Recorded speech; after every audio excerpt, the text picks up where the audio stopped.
Hi, y'all. This is Nina, and you're watching Southern Digest. Do you remember the drone strike in Afghanistan?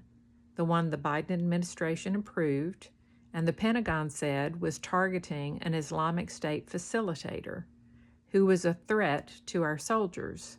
They had been tracking him for 8 hours and saw him load explosives into his vehicle.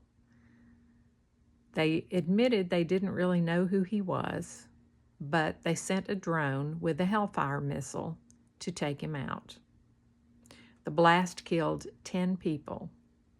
7 of them were children. Now the New York Times is reporting that the target was actually a U.S. aid worker, an electrical engineer who had been working for many years with Nutrition and Education International. The explosives, the Pentagon said he loaded into his car, the New York Times says were actually water canisters. There was a water shortage in his neighborhood, and he was taking water home to his children.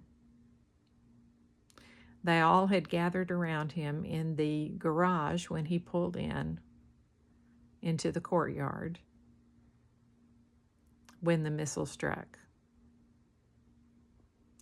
Link below in the description box if you're inclined to find out more. Be of good courage. All that is hidden will come to light.